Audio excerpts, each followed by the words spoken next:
मेरे प्रियात्मन,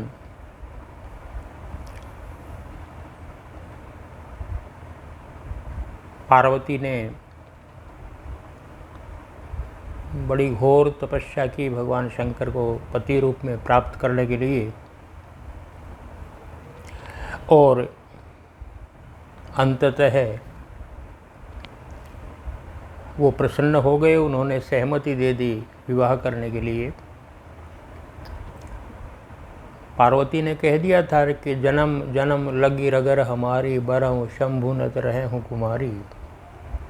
मुझे विवाह करना है तो शंकर से करना है, नहीं तो कुंवारी रहूँगी। शंकर भगवान बारात लेकर के आ गए। सभी देवता उसमें हैं, उनके सारे अनेक प्रकार के गण हैं, सब मुनिगण हैं। सौभाग्य है सभी का के शिव और पार्वती के विवाह में सम्मिलित हो रहे हैं। सब आनंदित हैं इस बात से। जस विवाह कै विधि श्रुति गाई, महामुनि सो सब करवाई। विवाह की जो भी रीतियाँ वेदों में बताई गई हैं, जो महामुनि वहाँ बैठे थे सारे के सारे, उन्होंने सब रीति रिवाज अपने ढंग से मंत्र बोल करके सभी पूरे करवाए। और गही गिरी से कुछ कन्या पानी, हिमाचल ने अपनी पुत्री का हाथ अपने हाथ में लिया, कुश हाथ में ली और हाथ पकड़कर उनको, अपनी पुत्री कन्या को, पार्वती को शिव जी के हाथ में थमा दिया। गही गिरी से कुश कन्या पानी, भवहि समर्पी जानी भवानी। और भवानी जान करके कि भव की पत्नी हो तो सदा सदा उसका अंश है, भव को सौंप दी, शिव को सौंप दी भवानी समझ कर कि है ही उन्हीं के, तेरा तेरे अर्पण क्या लागे मेरा, इस भाव से हिमाचल ने अपनी पुत्री को, भवानी को, भव को ही सौंप दिया, शिव को ही सौंप दिया। पाणी ग्रहण जब कीन महेशा, ही हर से तब सकल सुरेशा। जो ही पानी ग्रहण किया, हाथ में हाथ दिया, सारे जितने भी थे देवतागण, देवताओं के राजा सुरेश, इंद्र, सभी बहुत प्रसन्न हो गए, आनंदित हो गए। वो चाहते थे कि शिव जी का उनका विवाह हो, क्योंकि उससे उनकी और इच्छा पूर्ति होनी थी, उनकी मांग थी कि वो भी निशाचरों से दुखी थे, तो उनमें से कोई संभव कोई पुत्र होगा और वो ऐसा करेगा। ऐसी कहानी आप सुनेंगे। वेद मंत्र मुनिवर उच्चारहि, जय जय जय शंकर सुर करहि। सभी मुनि वेद मंत्रों का उच्चारण कर रहे हैं और जय जय जय जय सब, जय शंकर जय शिव शंकर कर रहे हैं, उनकी जय जयकार कर रहे हैं मंत्रों के साथ ही। और बाजहि बाजन विविध विधाना, सुमन वृष्टि नभ भय विधि नाना। हर गिरजा कर भयहु विवाहु, सकल भुवन भरि भाऊ छाहु। बाजे बज रहे हैं, आकाश से सुमन फूलों की वर्षा हो रही है, अनेक प्रकार से, यानी सभी प्रसन्न हैं, पूरा जगत जैसे प्रसन्न हो। शिव और पार्वती के विवाह में कौन प्रसन्न नहीं होगा, सबके लिए सौभाग्य की बात है। अब मैना जो माँ है पार्वती की, आप स्थिति समझ रहे हैं, समझ सकते हैं कि जब पुत्री जाती है तो माँ की अवस्था क्या होती है विवाह में। तो क्या कहने लगी, चरण पकड़ लिए उसने भगवान शंकर के, और चरण पकड़ के क्या कह रही है माँ, नाथ उमा मम प्राण सम, ग्रह किंकिरी करेहु। क्षमेहु सकल अपराध, अब होई प्रसन्न बरुदेहु। हे नाथ, कि मेरी पुत्री मेरी प्राणों से भी प्यारी है, मेरे प्राणों का हिस्सा है, इसको ग्रह किंकरी करे हो, घर की दासी के समान समझना। इसके कोई भी अपराध हो तो उसको क्षमा करना, प्रसन्न होकर के इसको स्वीकार करना।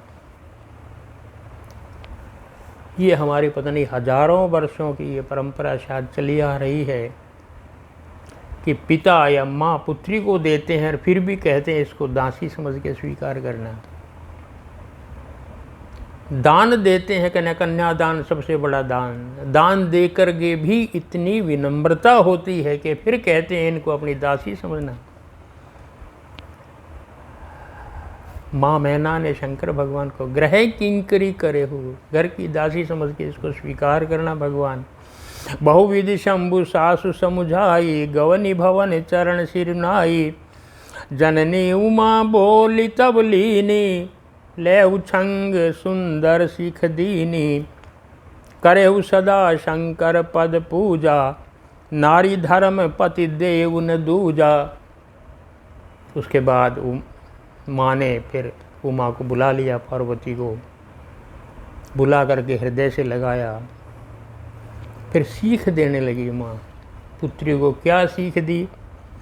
करे सदा शंकर पद पूजा, नारी धर्म पति देव न दूजा। शंकर भगवान की पूजा करना, इसलिए नहीं कि शंकर भगवान हैं, इसलिए कि वो पति हैं तुम्हारे। और नारी धर्म सबसे बड़ा ये है कि वो पति को देवता समझे और उसकी पूजा करे। ये परंपरा हमारी चली आ रही है कभी से, और उसी रूप में कि पति को देवता मानते हैं और उसी रूप में उसकी पूजा करना, उसकी सेवा करना। वही मैना कह रही है, करे सदा शंकर पद पूजा, नारी धर्म पति देव न दूजा। कोई देवता नहीं है पति से बड़ा, ऐसा मान करके इनकी सेवा करना, इनकी पूजा करना। और फिर दुखी हो रही है, क्यों? पुत्रियों को दूर जाना पड़ता, अपना घर छोड़कर, माँ बाप छोड़कर, सब कुछ त्याग कर किसी और के घर में जाना पड़ता है। नारी की नियति है, कन्या की नियति है। उसी को मन में रखते हुए माँ मैना क्या कह रही है, सुनेंगे। कत विधि सृजी नारी जग माही, पराधीन सपने हूँ सुख नाही। नारी को किस लिए बनाया है विधाता ने, नारी का सृजन क्यों किया? दुखी हो रही है माँ। कत विधि सृजी नारी जग माही, क्यों सृजित किया नारी को विधाता ने? उसको दूसरे का अधीन रहना है। पति का अर्थ है स्वामी, वो स्वामी है, वो दासी है उसकी। पराधीन, तो पराधीनता हुई, और पराधीनता में सपने हूँ सुख नाही, स्वप्न में भी सुख नहीं है। ये मैना कह रही है। मैं नहीं ऐसा कहता कि हो सकता है उस समय भी ये परंपरा रही है कि आज है, लेकिन 500 वर्ष पहले गोस्वामी जी ने रामचरितमानस लिखा है, तब ये परंपरा थी। तब यही धारणा थी, यही दृष्टिकोण था नारी के प्रति, तो तुलसीदास जी लिख रहे हैं। हो सकता उस समय भी हो, जब शिव पार्वती का विवाह हुआ हो, तो यही हो कि कत विधि सृजी नारी जग माही, पराधीन सपने हूँ। पराधीनता में तो स्वप्न में भी सुख नहीं है, और नारी को तो पराधीन रहना पड़ता है, जाना पड़ता है किसी दूसरे के घर में। स्वामी का अर्थ, पति का अर्थ ही स्वामी है, स्वामी का अर्थ मालिक, यही तो शब्द है पति के लिए। और फिर देवता शब्द, पति देवता, उनकी पूजा करनी है। भय अति प्रेम विकल में तारी, धीरज कीन कुसमय विचारी। धीरज धारण किया, प्रेम में व्याकुल हो गई, बार बार गले लगा रही हैं पुत्री को। ये सीन हम सभी दृश्य ये देख चुके हैं, सभी रोज ही देखते हैं कि पुत्री जब विदा होती है तो क्या विकल स्थिति होती है माता पिता की। विशेष रूप से माँ की तो बहुत बहुत विकल स्थिति हो जाती है, बार बार रोती है, गले लगाती है, सीख भी देती है, विदा भी करना चाहती है और विदा करती भी है। चाहती है पुत्री का विवाह हो जाए, करती भी है, धर्म है ये, और फिर भी रोती है क्योंकि बिछुड़ रही है। धीरज कीन्ह कुछ समय विचारे, फिर भी धीरज धारण किया और पार्वती का हाथ सौंप दिया। शिव जी गए, हाथों में चले संग हिमवंत, तब पहुँचा वन अति हेतु, विविध भांति परितोष करी, विदा कीन वृष केतु। और विदा करने के लिए हिमवंत हिमाचल साथ चले कुछ पग, और अनेक तरह से संतोष करके, उनका परितोष करके, प्रसन्न करके, और सब कुछ देने के बाद भी ये कह करके कि हम तो कुछ नहीं दे सकते। कितनी विनम्रता पुत्री की तरफ से होती है, हम तो कुछ नहीं दे सकते महाराज, क्षमा करना, हम किसी लायक नहीं हैं। विविध भांति परितोष करी, अनेक प्रकार से परितोष किया, संतोष दिया उनको, महाराज हम तो कुछ नहीं। और ये कह करके विदा कीन वृष केतु, उसके बाद पुत्री को वृष केतु ने, हिमाचल ने विदा किया। तुरंत भवन आए गिरिराई, तुरंत अपने भवन में हिमाचल तुरंत वापिस आ गए। सकल शैल सर लिए बुलाई, आदर दान विनय बहुमाना, सब कर विदा कीन हिमाना।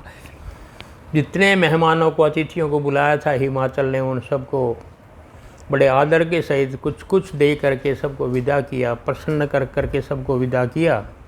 और जब ही शंभु कैलाश ही आए, सुर सब निज निज लोक सिधाए। बारात में जो सभी देवता गए थे वो अपने अपने लोक में सभी चले गए, और भगवान शंकर पार्वती का हाथ थाम करके कैलाश पर्वत पर आ गए हैं। जब ही शंभु कैलाश ही आए, कैलाश पर्वत पर आ गए हैं। जगत मातु पितु शंभु भवानी, शंभु भवानी तो जगत के माता पिता हैं, आदि देव हैं, सबसे पहले देवता हैं, सबसे प्राचीन देवता हैं, जिनको देवता भी मानते हैं, जिनको निशाचर भी मानते हैं, सुर असुर सभी जिनका मान सम्मान करते हैं, वो जगत के माता पिता हैं। जगत मातु पितु शंभु भवानी, तेई श्रृंगार न करहूँ बखानी। तुलसीदास जी कह रहे हैं मैं उनके श्रृंगार का वर्णन कैसे कर सकता हूँ, मेरी तो माता है, माता के श्रृंगार का क्या वर्णन करूँ, पिता के श्रृंगार का क्या वर्णन करूं, कैसे कर सकता है पुत्र। ते श्रृंगार न कहूँ बखानी, मैं नहीं कर सकता, है ही सुंदर, कहने की क्या बात है। यानी जिस भी रूप में हैं शिव शंकर, उसी रूप में सुंदर हैं। आश्चर्य लगता है ये, बाहर के लोग जब इन विदेशियों पर जो ये बातें आती हैं तो उनको आश्चर्य लगता है। एक व्यक्ति सांप लपेटे है, बभूत लपेटे है, राख लपेटे है, जटाजूटधारी है, और उसको भी सनातन धर्मी, उसको भी हिंदू धर्म कहते हैं, इससे सुंदर और कोई नहीं है। आश्चर्य लगता है उनको।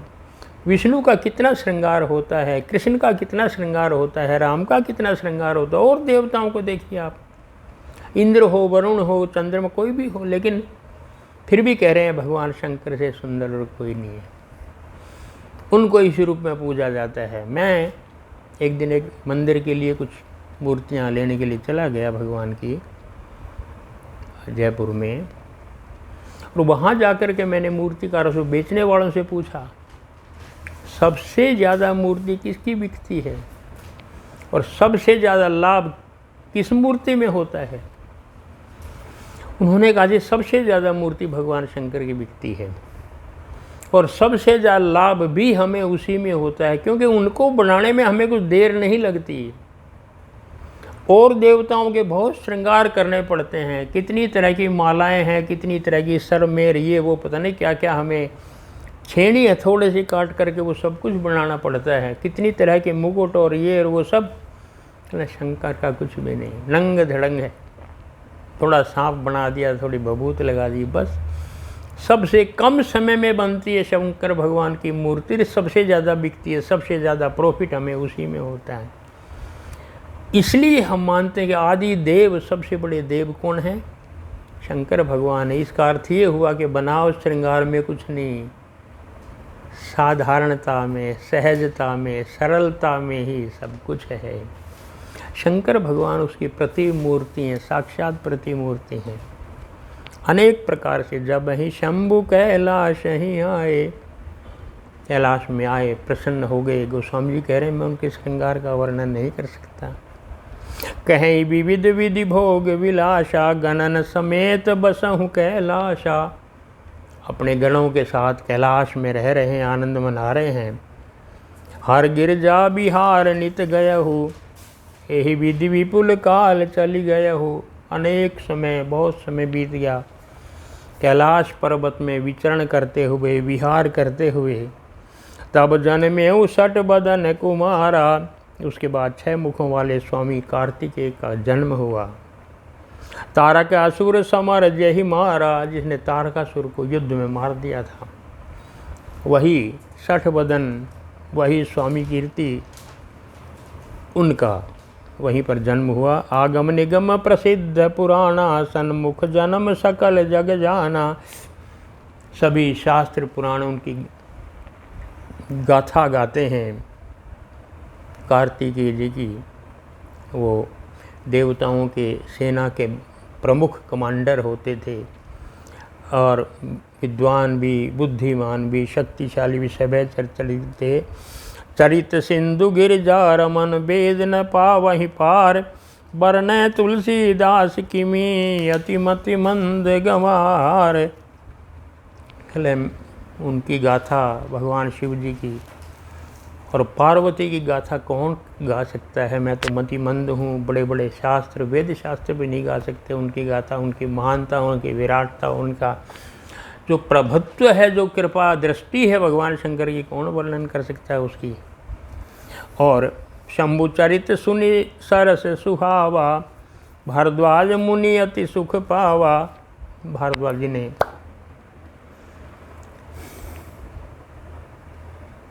चरण पकड़ करके याज्ञवल्क्य जी को रोक लिया था और कहा था राम की कथा सुनाइए। और याज्ञवल्क्य जी ने कथा सुनाई। भारद्वाज जी कह रहे हैं राम की कथा सुनाइए। और याज्ञवल्क्य जी ने शिव जी की कथा सुनानी प्रारंभ कर दी, समाप्त भी कर दी। शिव और पार्वती का विवाह सुना दिया, शिव जी की पूरी कथा सुना दी। भारद्वाज जी ने कहा था राम की कथा सुनाओ, याज्ञवल्क्य जी ने शिव जी की कथा सुनाई। परीक्षा लेना चाहते थे याज्ञवल्क्य कि देखें भारद्वाज जी का शिव से कितना प्रेम है, कितनी श्रद्धा है। जिसकी शिव जी में श्रद्धा है वही राम की कथा में श्रद्धा रख सकता है, ये उनकी मान्यता है। यदि शिव को नहीं मानते, शिव को नहीं पूजते, तो वो राम को नहीं जान सकता कभी भी। इसलिए याज्ञवल्क्य जी ने उनके कहने के बाद भी प्रारंभ शिव जी की कथा से किया। और उसके बाद भी भारद्वाज मुनि अति सुख पावा, सुन करके भारद्वाज जी ने ये नहीं कहा कि ये क्या कर रहे हो, मैंने क्या कहने के लिए कहा था, लेकिन भारद्वाज मुनि बहुत प्रसन्न हो गए शिव जी की कथा सुन करके।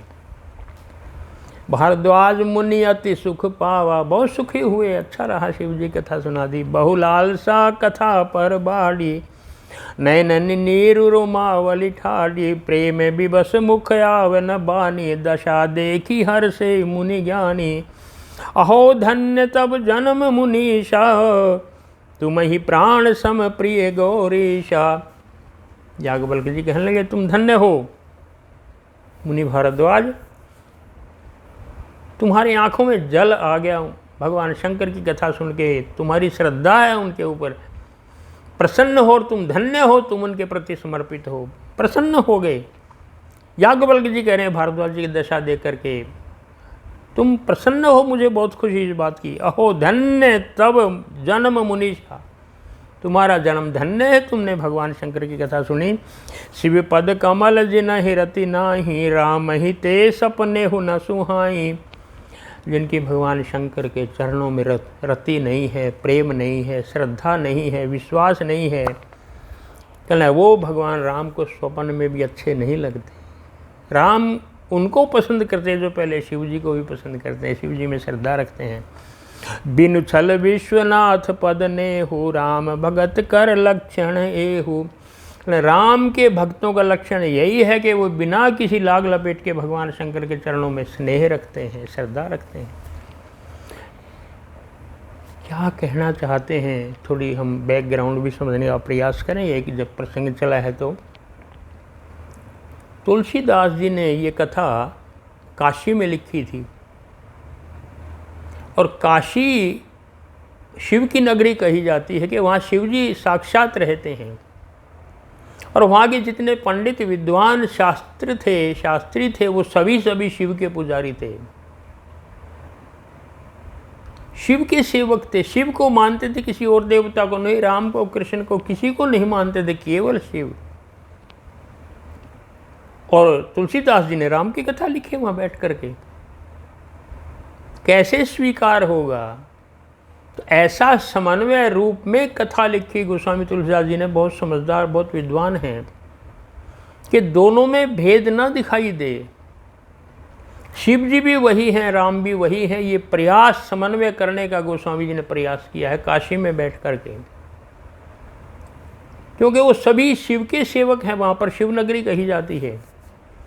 और ये राम की कथा लिख रहे हैं तो उन्होंने कहा कि राम और शिव में कोई अंतर ही नहीं है, इसलिए कहा कि यदि कोई राम का भक्त है तो वो पहले भक्त, बाद में पहले शिव जी का भक्त है, और ऐसे यदि कोई केवल शिव जी का भक्त है, राम का भक्त नहीं है, तो शिव जी उसको पसंद नहीं करते। तो जो दोनों को मानता है, दोनों को बराबर मानता है, इष्ट देव राम के शिव जी हैं, शिव जी के इष्ट देव राम हैं, ऐसा समन्वय गोस्वामी जी ने किया है दोनों को। आगे भी इस प्रकार के प्रसंग आएंगे।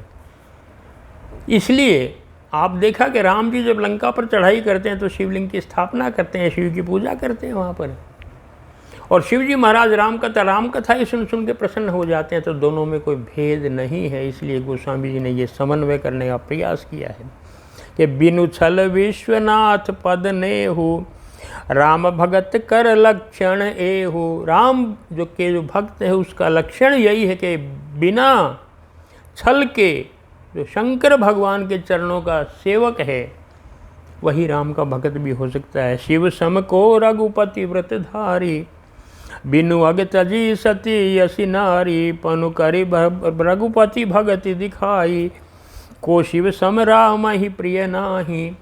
शिव जी के समान राम को कोई दूसरा प्रिय नहीं है, ये दिखाने का प्रयास किया है। और प्रथम ही मैं कही शिव चरित, बूझा मर्म तुम्हार, सूचि सेवक तुम राम के, रहित समस्त विकार। अब याज्ञवल्क्य जी ने बात खोल दी कि मैंने पहले ही शिव जी का चरित्र कह करके तुम्हारा भेद जान लिया कि तुम राम के वास्तव में भगत हो, इसलिए मैंने जानबूझ करके शिव जी का चरित्र कहा है। तुम रामचंद्र जी के सेवक हो, इसलिए शिव जी की कथा भी तुमने सुन ली है, क्योंकि ये कथा दोनों की सभी दोषों से रहित है, और इसलिए मैंने जानबूझ के शिव का चरित्र तुम्हारे सामने कहा, और तुम प्रसन्न होकर के तुमने सुन लिया, तुम गदगद हो गए हो, तुम प्रसन्न हो गए हो। अब मैं राम का चरित्र प्रारंभ करूँगा, याज्ञवल्क्य जी कह रहे हैं, और अब पहले शिव जी का चरित्र उनके माध्यम से हम भी सुन पाए, शिव पार्वती का चरित्र और उनका विवाह। आगे चर्चा याज्ञवल्क्य जी राम की कथा कैसे सुनाएंगे वो हम आगे चर्चा करेंगे। आज इतना ही। जय श्री राम।